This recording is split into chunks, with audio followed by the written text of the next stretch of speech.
Well, we just rolled the combine out of the shop. We got done doing oats just a little over a week ago. We got the combine all cleaned up and we've got it switched over for corn. So we ended up changing the oil on it the other day. We've got all that stuff done. So Junior's just getting the floor swept up. We've got a couple of mergers that we've got to get hooked onto. We're going to be rolling in the fourth cut and hay here on Monday, and we just got a few things to get worked on here today.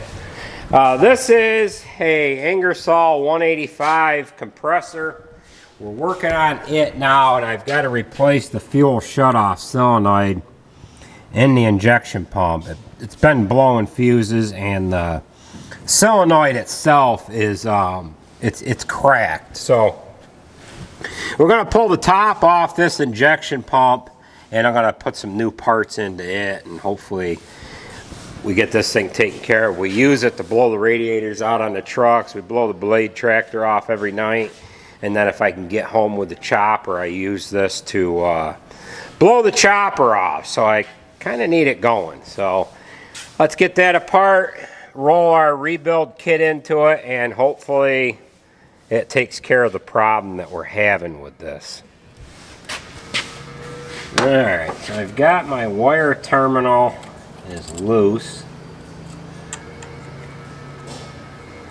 Now I just got to take the torque style fasteners out of the top of it here. There's just 3 of them. I had this apart the other day to test it, determine what I needed, and then we had to order the parts. Of course, we were a couple days getting them.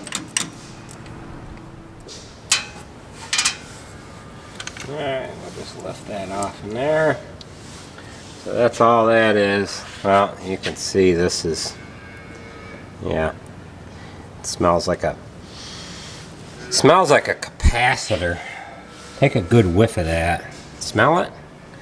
Yeah, so this is the fuel shutoff here. As soon as this is energized, it will activate itself, and then when you shut the power off to it, yeah.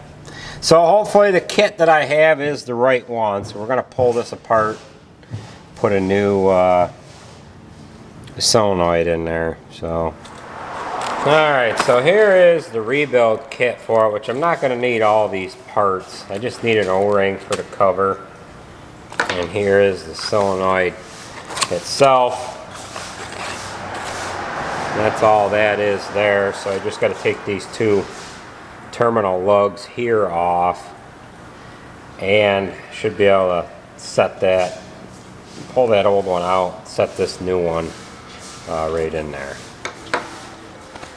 Alright, we've got our new solenoid in here, and I just put a new O-ring underneath this cover because it came with that kit, and you can only buy this damn solenoid as a whole kit there, and we're only going to use the parts that we need. So we're just going to slap this back on there, and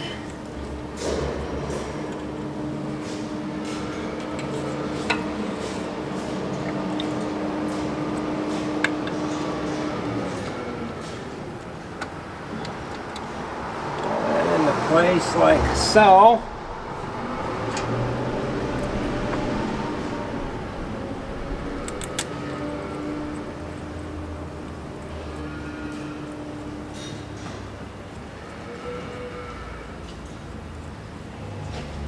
We'll just get these fasteners in there, and then we'll fire it up. Alright, that's on there, and what this has is it has a fusible link, and what happened the other day is it blew this fuse.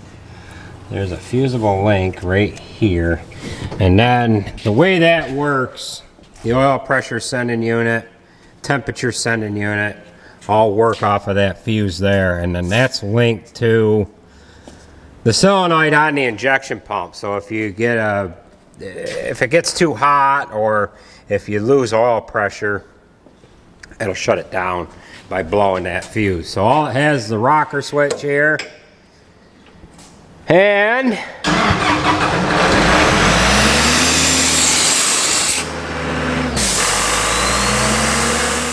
hear much with the damn thing running, so I shut her down. Make sure we're not leaking at all here. We're good there. Now we'll take this up and park it. We can get mergers hooked up, right, Bob? Yep. Looks like it's gonna frickin' rain. It is. It is? You Yeah, think it's gonna rain? Is it sprinkling? Yeah. Well, this job's done. Let's move on to the next one. All the time. All right. This is what we're working on now. This is the Oxbo merger. And we've got one of these bearings that's bad back in here. And this bearing is broke apart. You can kind of see it, you know, down in there like that. So we've got to get this moved over some. Got to pull it towards us to get that to set right. And then hopefully we can just slide a new bearing on there. Hopefully.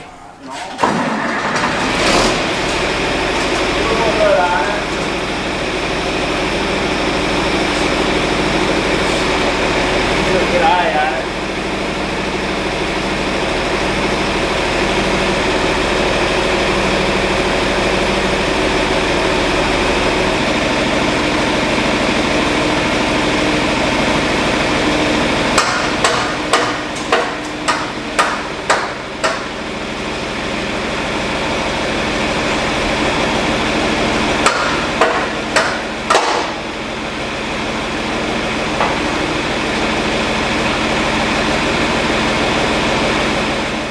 Alright, we're into the following day here now, and we had quite a project trying to get this all lined up.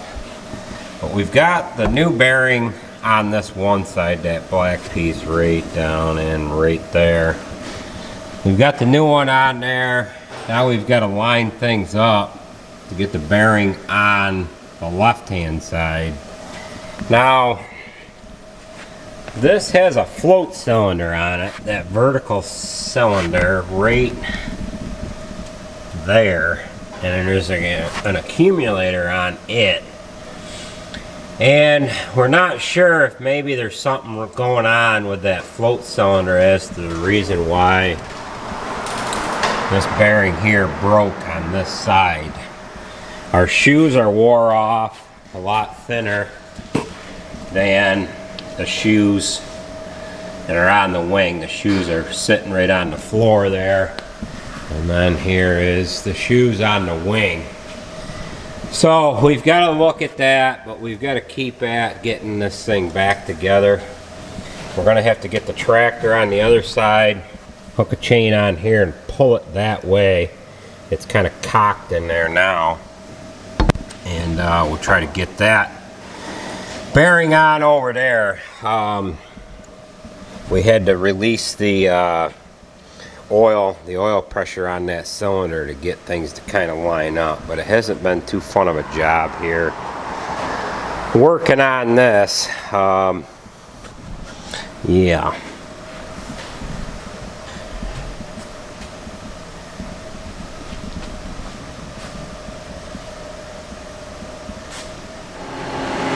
Okay, this job went a lot better than I thought. Now, that bearing was gone on the back side of this float frame, alright? I didn't know what happened first. I didn't know if we had a problem with that float cylinder, and what that float cylinder does is it lets this head ride with the contour of the ground. There's an accumulator on that over in that other cabinet, and we've got the same type of deal going on here on this right wing, same with the left wing, accumulator on there, and there's a certain amount of pressure that gets put on that cylinder at all times, and it just kind of lets that head float with the ground because we're running on skid shoes. The mergers that were prior to this one that Oxbo made, they had a wheel here on each side.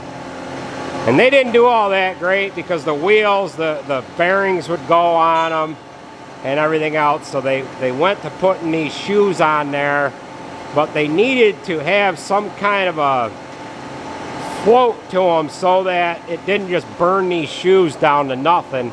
And you didn't want to be doing tillage work with the merger shoe, the skid shoe itself. So that's why there's an accumulator on there. I don't know what pressure that's supposed to run at, but I thought I had a bad accumulator. I didn't know what happened first. I didn't know if the accumulator was bad. I didn't know if maybe it was riding too rigid and then it caused that bearing to break. But subsequently what we're finding out is the bearing went, and then it wouldn't allow that cylinder to run and float the way it was supposed to, because it was kind of screwing up that center float bracket, and it made this run hard here. So go ahead and pick it up and down. Andrew's up in the tractor there. So that's on float there. And then what this was doing earlier, before we replaced that bearing, that center trunnion there would be right up against the cylinder, because the cylinder was up too hard, too high, and it had that twisted back like that. Go ahead and pick it up and down a couple times.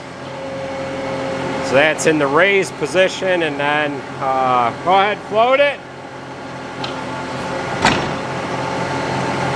You can see the shoes are running on the ground. Now, we've just got a few more things left to do. We've got to grease this right hand wing, and then what had happened was, when this was all out of whack, this head here on the left side was actually smashing into this left side of the center head, and it's got a couple of them lines that are bad. So we're gonna get into replacing them lines here now. And we've got a couple of shoes to put on it. So we're gonna put our safety rod in there, raise that up, replace those lines, put some new shoes on there, and we're gonna roll this guy out the door. We just changed the hydraulic filter on this tractor. This is a 7200. And it looks like we're a little low on hydraulic oil there too. This tractor is the tractor that had brakes put on it. So, all right, raise this center head up. I've got to pin that side. Now we're on the left side of the center head. We're replacing these 3 hydraulic lines. Now, when this was all messed up, that head there, you can see the chafe marks, was just rubbing and banging against the center head. Actually, the center head was moving over and hitting it. And I don't know what line was actually leaking, but they're all rusted anyways. And we're just gonna go ahead and replace all 3. I've got 3 brand new ones on the floor there. As you can see, we're all rusted out in there. Garrett just got done putting the 2 skid shoes on. All we've got to do is get these new lines on there, and Andrew's vacuuming out the cab. So we'll get these on here, and then we're going to send Junior down the road with it.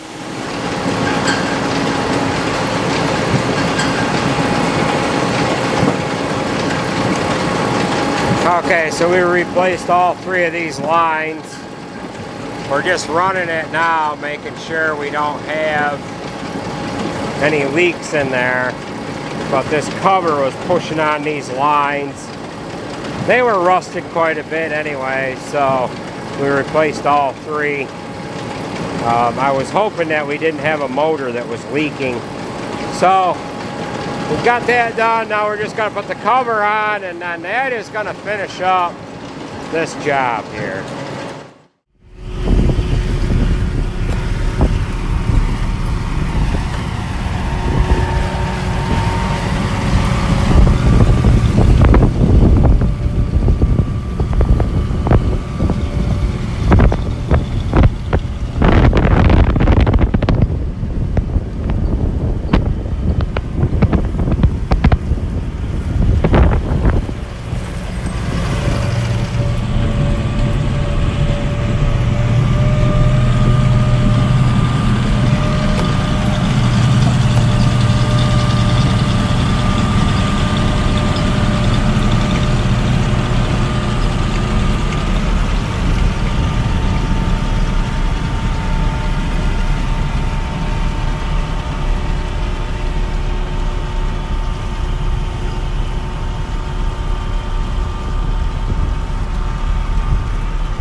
Well, we've rolled the merger on out the door. We got to get the floor cleaned up in here, but we really don't have time to do that. We've got to get after getting this chopper head ready.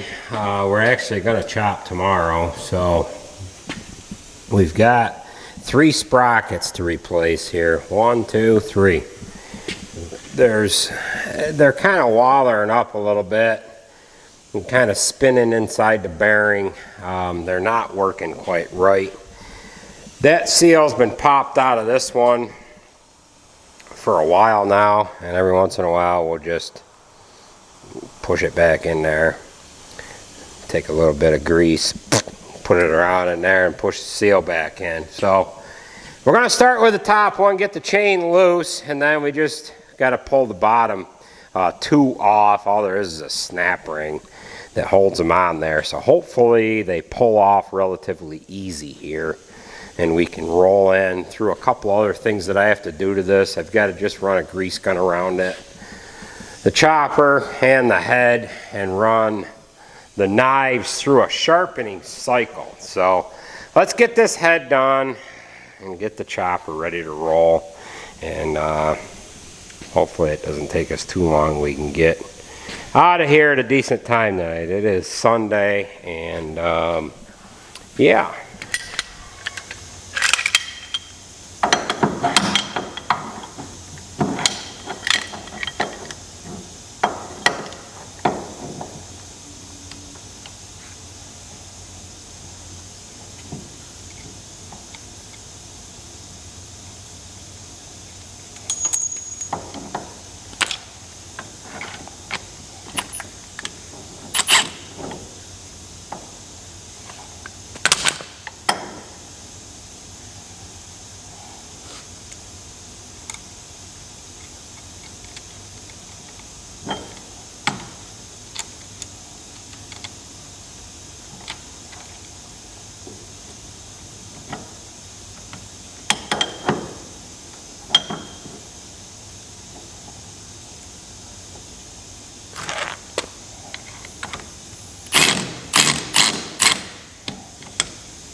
That's that. We've got the 3 sprockets removed. Now we just got to put the new ones on there.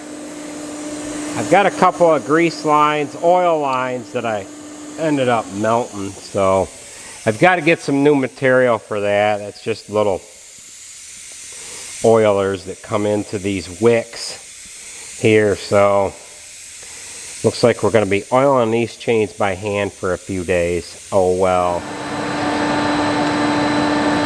Alright, we've got 2 out of the 3 sprockets on here, so we got to put this 3rd one on. I had to take the freaking chain apart. It's trying to get out of this with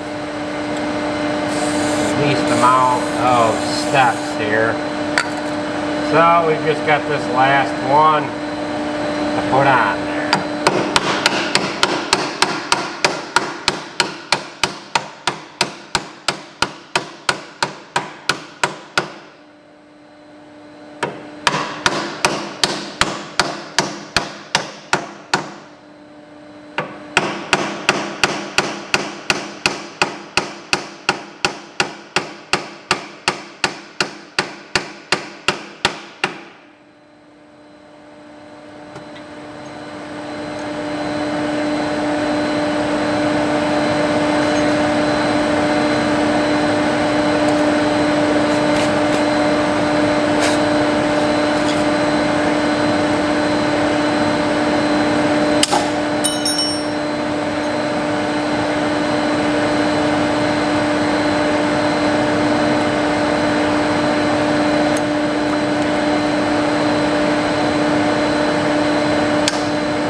What do you think?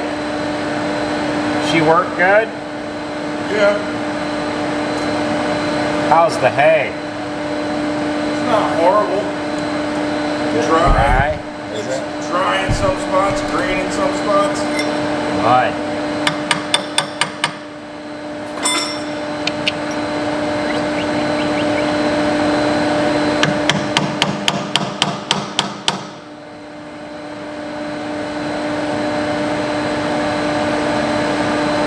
Perfect. Oh, where am I here?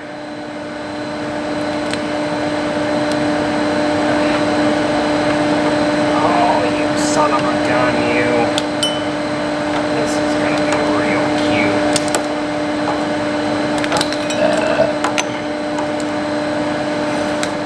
Why you text Ender? Why, you're getting nervous, man. Why you text Ender? Why, you're getting nervous, man.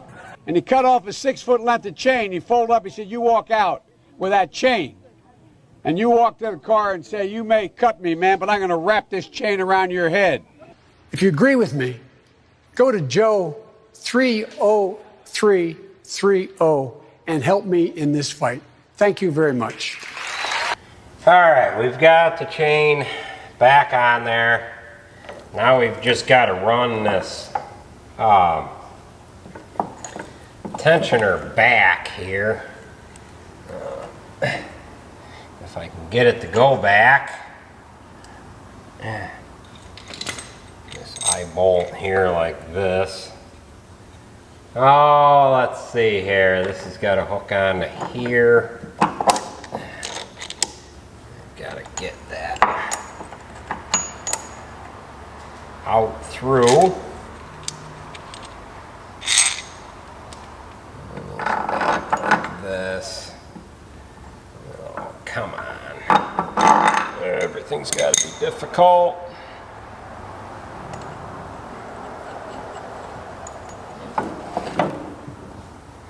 Alright, slide that back like that.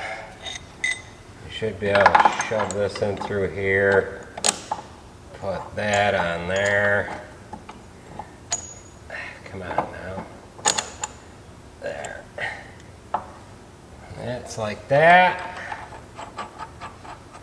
There.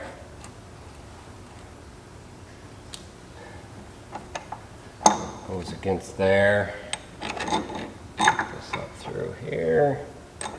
That. Now we just got to do some threading here.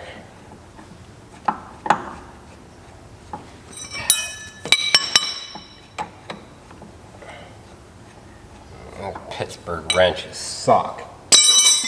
They're never the right size.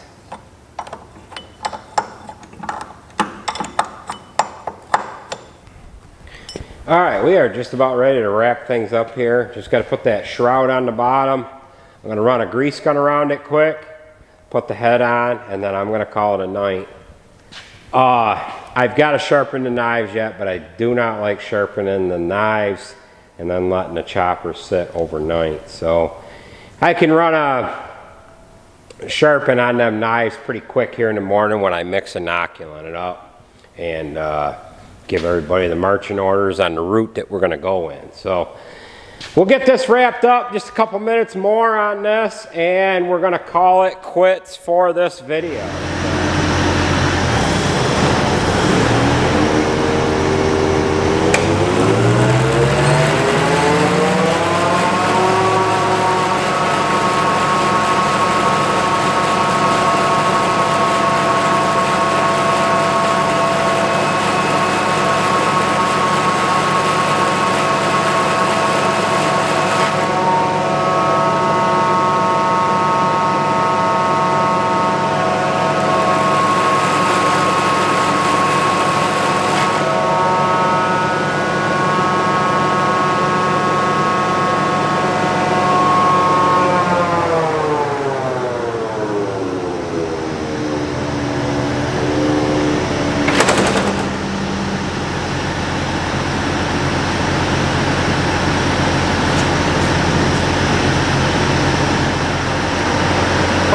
Folks, that is gonna do it for this video. Just gotta put fuel in that. I'll end up putting fuel in that tomorrow while I'm feeding cows. I'm gonna pull it up to the pump, shove the nozzle in the tank, and let her fill. So hopefully that little growl goes away that we can hear from that head. The bearings were kind of getting a little bit of a flat spot in them, so we'll see how she runs. So that is going to do it, folks. I want to thank you for watching, and we will catch you at the next video.